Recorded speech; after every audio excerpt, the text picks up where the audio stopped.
বিসমিল্লাহির রহমানির রহিম। সম্মানিত সুধী, আসসালামু আলাইকুম।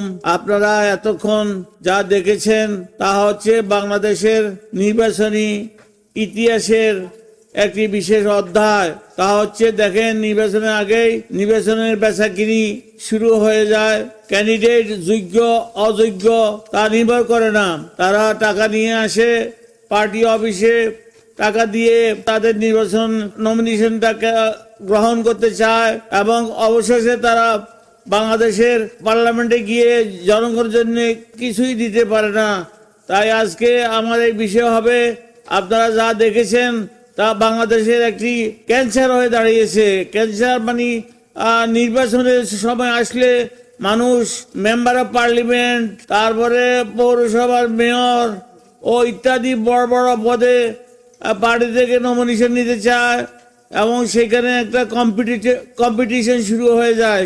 কম্পিটিশন হলো কে বেশি টাকা দিয়ে নির্বাচনের নমিনেশনটা কিনতে পারবে, তা শুরু হয়। তাই আজকে আমি আমার বক্তব্যে এ বিষয়ে আমি আপনাদের দৃষ্টি আকর্ষণ করে বলবো যে আমাদের দেশে যে ক্যান্সার, এর চিকিৎসা করতে হবে। তা হচ্ছে আমাদের দেশে নির্বাচনে আর এইরকম বেচাকিনি হওয়া উচিত হবে না। কারণ আমরা একটা সুন্দর কান্ট্রি, মুসলিম কান্ট্রি এবং ডেমোক্রেটিক কান্ট্রি। ডেমোক্রেটিক কান্ট্রিতে যে ক্যান্ডিডেট হয় তাদেরকে বেচাকিনি করা ঠিক হবে না, এটা অন্যায়, অবিচার। তা আমি বলতেছি, বিগত কতগুলো ইলেকশন হয়েছিল, তা আমি বলবো আওয়ামী লীগ, বিএনপি ও জাতীয় পার্টি যারা করেছিল, তারা প্রত্যেকটা ক্যান্ডিডেট থেকে কোটি কোটি টাকা নিয়েছে। সেই এমপি নিজে যদি সংবিধানের কোনো একটি চ্যাপ্টারও জানে না, তারপরেও সে মেম্বার অফ পার্লামেন্টে হয়েছে টাকা দিয়ে, এবং অবশেষে সে তার নিজস্ব আয় ইনকাম বাড়িয়ে নিয়েছে। কিন্তু আসলে বাংলাদেশের জনগণের কোনো উপকার হয়নি। এই ছাড়া টাকা ছাড়া বেচাকিনি তো হচ্ছে বাংলাদেশে, এটা আপনারা জানেন, সবাই জানে। এই ক্যান্সারটা আমাদেরকে দূর করতে হবে। আগামী ইলেকশনে আমি বলবো আপনারা একটু সতর্ক হন এবং আমাদের যে বর্তমান ক্যাবিনেট আছে, ডক্টর ইউনূস যে প্রধান উপদেষ্টা আছে, উনি অবশ্যই এ ব্যাপারে সচেতন হবে যেন পার্টির মধ্যে ক্যান্ডিডেট বেচাকিনি না হয়। যদি বেচাকিনি হয় তাহলে তার একটা প্রতিকার করতে হবে। নির্বাচন কমিশন তার কাছে এই ক্ষমতা দিতে হবে। তাই আমি আজকে আরো বলবো যে নির্বাচনে যে প্রচারণা শুরু হয়, যেমন বিরাট বিরাট ব্যানার, পোস্টার সারা দেশে, গ্রামগঞ্জে, পথে ঘাটে, রাস্তায় ভরে যায়, সারা শহর ভরে যায়, সারা ওয়াল দেওয়াল বাড়িঘর ভরে যায় ছবি দিয়ে। এটা বন্ধ করতে হবে। পৃথিবীর কোন দেশে আছে ভাই এরকম অত্যাচার, পোস্টারের অত্যাচার, ব্যানারের অত্যাচার? বিশ্বাস করেন, সেই ক্যান্ডিডেট হয়তো কিছুই জানে না, তার কোনো বক্তব্য, তার লেখাপড়াও নাই, তার জ্ঞানও নাই, কিন্তু সে খালি পোস্টার ব্যানার দিয়ে সে জনগণের দৃষ্টি আকর্ষণ করতে চায়। এই যে একটা কালচার, এই কালচারটা আমাদের নির্বাচন কমিশনার বিশেষ বিজ্ঞাপন দিয়া, বিশেষ বিজ্ঞাপন নয়, আমি বলবো আইন প্রতিপালন করতে হবে যে যে ক্যান্ডিডেটরা এতগুলি ব্যানার দিতে পারবে, এতগুলি পোস্টার দিতে হবে এবং এই সাইজে দিতে হবে। যা এই যে নির্বাচন নিয়ে আমাদের দেশে যে কি যে বেচাকিনি হয়, ভাই সাহেবেরা আপনারা সবাই জানেন, আমি নতুন করে বলতে চাই না। তবে আমি আজকে এই কথাটাই বলবো যে আমাদের দেশে যেই ক্যান্সার আক্রান্ত হয়ে গেছে নির্বাচনে, সেই নির্বাচন থেকে আমাদেরকে বেরিয়ে আসতে হবে, ক্যান্সার থেকে। বর্তমানে যে নির্বাচন আছে, কমিশনার আছে জনাব নাসির উদ্দিন সাহেব, আমি ওনাকে বলবো যে ভাই, আপনি নতুন করে কিছু আইন কানুন করেন, নির্বাচনী আইন কানুন। এবং সেই সঙ্গে আমি প্রধান উপদেষ্টাকে বলবো, উনি এই নির্দেশ না দিলে নির্বাচন কমিশন হয়তো করবে না। তাই ওনার কাছে অনুরোধ থাকবে, ভাই আপনি আমাদের দেশকে বাঁচান। দেশের যে নির্বাচনী বেচাকিনি হয়, এর থেকে আমাদেরকে মুক্তি করেন, আমাদের জনগণকে মুক্তি দেন। তারা আপনার অযোগ্য এবং অশিক্ষিত ব্যক্তি নির্বাচনে গিয়ে টাকা পয়সা দিয়ে তারপরে এমপি ইলেকশন করেন এবং জিতে যান, সেটা হবে না, সেটা এখন থেকে আর হবে না। তদুপরি মেয়েরা যে এমপি ইলেকশনে যে পার্টি থেকে নমিনেশন নিয়ে থাকে কোটা, এই কোটা আমি বিশ্বাস করি না এবং করবেও না। কোটায় কি হবে?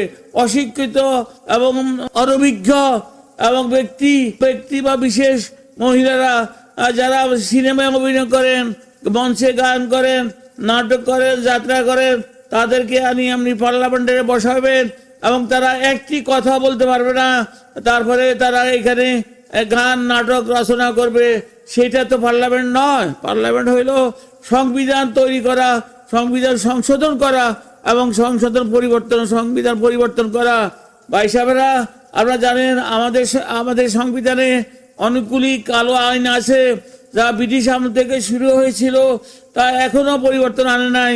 আমি বলবো আমাদের সংবিধানে বর্তমান উপযোগী কিছু আইন প্রণয়ন করতে হবে।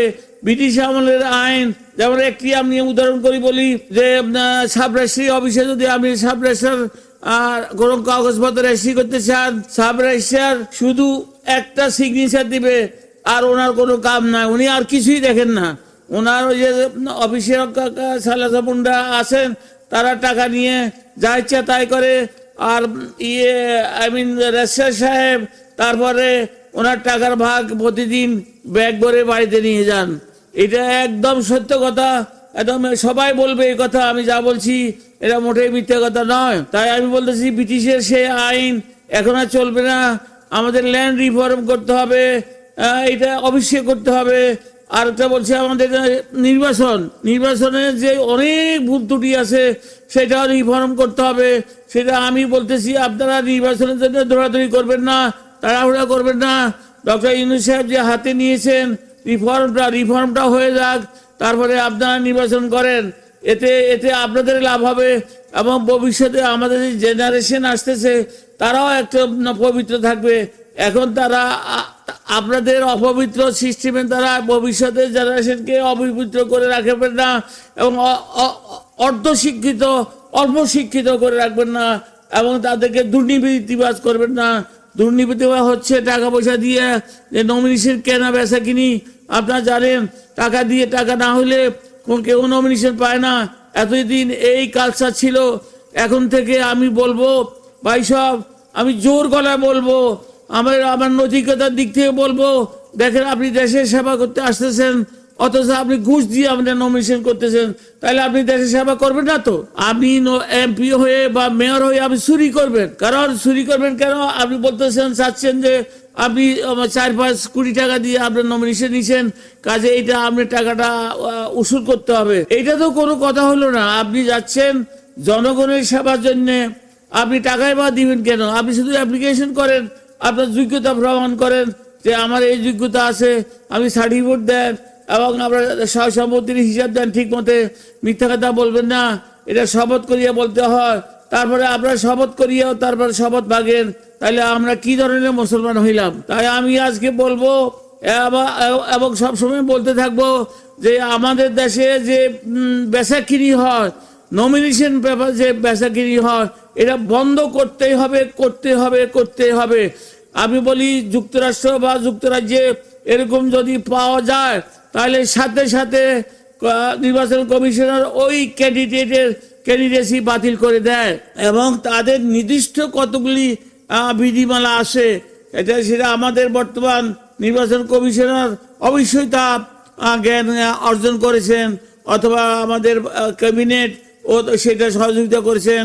এবং প্রফেসর ডক্টর ইউনূস সাহেব, পৃথিবীর এমন দেশ নাই যে উনি ভিজিট করেন নাই। উনি জানেন কি করতে হবে না হতে।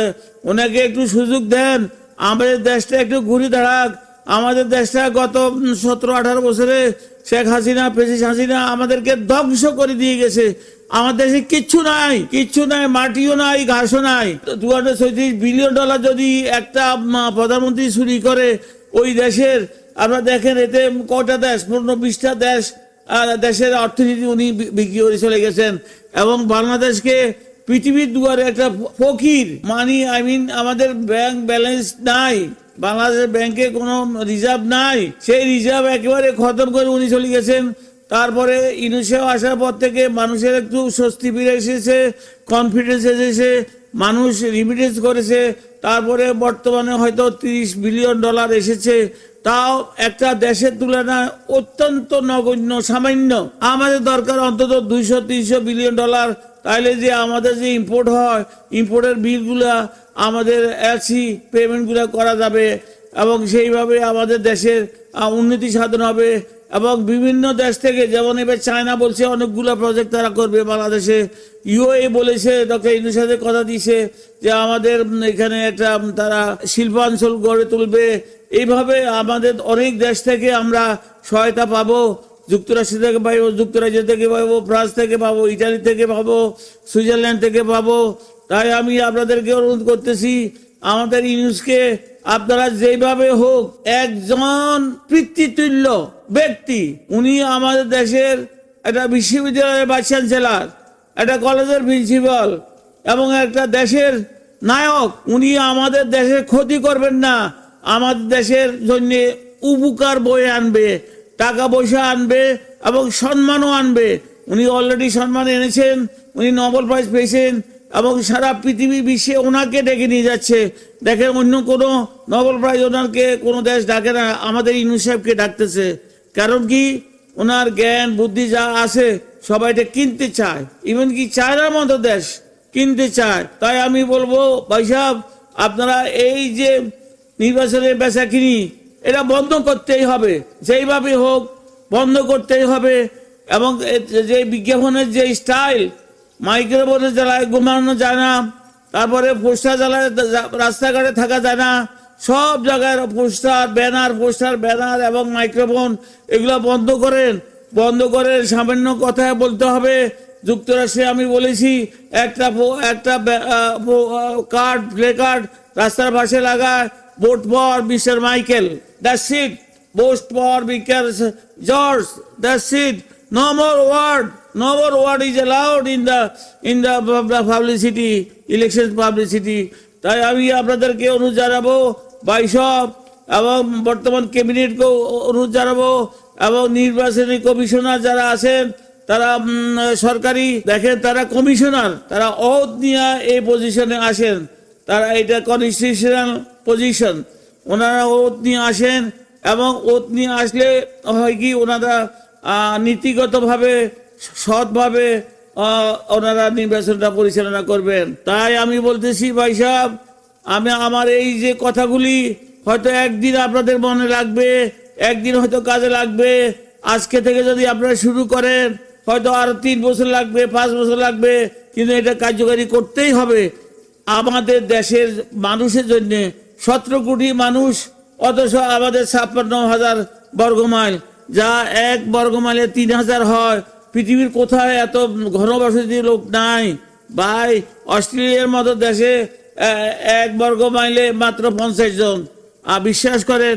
তাই আমি বলতে চাচ্ছি যে আমাদের এই ঘনবসতি দেশে যেভাবে করাপশন হয়, আমাদের দেশ শেষ হয়ে যাবে। আমাদের দেশের ছেলেরা মেয়েরা বিদেশে কত কষ্ট করে টাকা রোজগার করে, সেই টাকা দেশে পাঠায়, সেই টাকায় আমাদের ব্যাংক, বাংলাদেশের ব্যাংকের রিজার্ভ বাড়ে। আপনারা যদি দেখেন, বিদেশে সৌদি আরবে যান, আমাদের ছেলেরা যেখানে ঝাড়ু দেয়, এই গরমের মধ্যে 120 ডিগ্রি ফারেনহাইট গরম, মাটিতে পা দিলে পা পোড়া যায়, তারা ওখানে ঝাড়ু দিতেছে। তারা দুবাই এয়ারপোর্টে ঝাড়ু দিতেছে, তারা জেদ্দা এয়ারপোর্টে ঝাড়ু দিতেছে, তারা পরিষ্কার করতেছে, বাথরুম পরিষ্কার করতেছে, যেখানে যাবেন ওখানে পাইবেন। ইভেন কি সাউথ আফ্রিকা পর্যন্ত তারা গেছে। এবং এই যে যুক্তরাষ্ট্রে তারা মেক্সিকো হয়ে তারা 50-60 লাখ টাকা দিয়ে 6 মাসে আমেরিকা আসে, তাদের পরিবারের জন্যে, পরিবারের ভালো জন্যে, দেশে ভালো জন্যে, এবং তারা দেশে টাকা পাঠায়। তাই আমি অনুরোধ করব, আমাদের যে প্রবাসী ভাইরা যে টাকা পাঠায়, সেই টাকা দেশের কাজের জন্য পাঠায়, তার পরিবার থেকে উপকার হয়, প্লাস আমাদের রিজার্ভ ব্যাংকের পরিমাণটা বাড়ে। নয় আমাদের দেশের যে এলসি বিল তা দিতে পারবে না, যে দেনা আছে সেগুলা পরিশোধ করতে পারবে না। তাই আমি আজকে আবারও বলবো, ভাই সাহেবেরা, আপনারা শুধু একটা জিনিস, নির্বাচনে বেচাকিনি করবেন না। আপনারা মুসলমান, আপনারা শপথ করিয়া বলেন যে আমরা নির্বাচনে বেচাকিনি করব না, আমরা সৎভাবে চলবো, আমরা কোনো ঘুষ দিব না, তারপরে আমরা কোনো কোনো কাগজ থেকে চাঁদা নিব না। এইভাবে আমাদের দেশটাকে একটু একটু করি আপনারা সুস্থ পরিবেশে নিয়ে আসেন। সেটা হলো আমাদের পরবর্তী জন্ম, আপনাদের ছেলে মেয়ে নাতি নাতকুর, এদের জন্য নিয়ে আসেন। এরা দেখুক আমাদের দেশ একটা ভালো দেশ হয়েছে। সিঙ্গাপুর মালয়েশিয়া যদি আমাদের পরেও স্বাধীনতা নিয়ে তারা যদি আমাদের থেকে অনেক বেশি উপরে উঠতে পারে, তাহলে আমরা পারবো না কেন? বাঙালিদের অনেক মেধা আছে, পৃথিবীতে তারা প্রমাণ করেছে। যেই দেশে গেছে তারা সেই দেশে তারা এটা প্রমাণ করতে পারেছে। তারা হার্ড ওয়ার্ক এবং তাদের ব্রেইন আছে, আইকিউ ভালো আছে। আমি তাই আজকে বলবো বাংলাদেশের যে যা হচ্ছে তা অকল্পনীয়ভাবে অত্যাচার, অবিচার এবং ঘুষখোরি হচ্ছে। তিনটা জিনিস, ঘুষটা এমনভাবে ছড়িয়ে গেছে, তা প্রত্যেকে রন্ধ্রে রন্ধ্রে রগে রগে ঢুকে গেছে। ভাই সব প্রত্যেক অফিসে গেলে বলে যে আমাকে কি দিবেন, আমাকে কি দিবেন, আমার ভাগ কি। এইটা বন্ধ করতে হবে। এটা বন্ধ না করলে আমাদের দেশে উন্নতি হবে না। মুসলমান দেশে ঘুষ খাওয়া হারাম, মিথ্যা কথা বলা হারাম। তাই আমি বলবো ভাই সব আপনারা মিথ্যা কথা বলে ঘুষ দিবেন না, পরিবারকে হারাম খাওয়াবেন না। তাই আমাদের অনুরোধ থাকবে, এই সামনের নির্বাচনে যে বেচাকিনি হবে, বিশ্বাস করেন অনেক কোটি কোটি টাকা বেচাকিনি হবে। একটা এমপি 4-5 কোটি, একটা মেয়র হয়তো 1 কোটি, এক পার্টির হয়তো ছোট পার্টির হয়তো টাকা কম হবে, বড় বড় বড় পার্টিগুলোর টাকা বেশি লাগবে। তাই আমি বলতে চাচ্ছি যে ভাই সাহেব, আপনাদেরকে আল্লাহ দোয়াই দিয়ে বলছি, আল্লাহর কসম দিয়ে বলছি, আপনারা শপথ করিয়া মিথ্যা কথা বলবেন না। মিথ্যা কথা বলা হারাম হয়ে যাবে, দোজখ হয়ে যাবে আপনাদের। তাই আমি বলবো আপনারা এখন থেকে শপথ করিয়া বলেন আমাদের দেশের জন্য, আমাদের পরবর্তী জন্মের জন্য আপনারা যে এখন যে উদাহরণটা রেখে যাবেন তা আমাদের চিরদিনের জন্য উপকার হবে। আমাদের ছেলে মেয়ে নাতি নাতনিদের ভবিষ্যৎ জেনারেশনের জন্য উপকার হবে। আমরা তো মরে যাব, কিন্তু আমরা কি রেখে গেলাম? একটা কিছু তো রেখে যাব, সেটা হইলো আমাদের দেশ দুর্নীতিমুক্ত। একটা জিনিস, শুধু একটা ওয়ার্ড, দুর্নীতিমুক্ত। দুর্নীতিমুক্ত আর কিছু না, ঘুষ মুক্ত আর কিছু না, মিথ্যা কথা মুক্ত। মিথ্যা কথা, তিনটা জিনিস যদি আমরা করতে পারি তাহলে আমাদের দেশ সোনার দেশ হবে, সুইজারল্যান্ড হয়ে যাবে। আমি বলছি আপনাদেরকে, গ্যারান্টি দিয়ে বলছি, আমার দেশ সুইজারল্যান্ড হয়ে যাবে। তাই আমার এই বিনীত অনুরোধকে আমি আমার বক্তব্য শেষ করতেছি।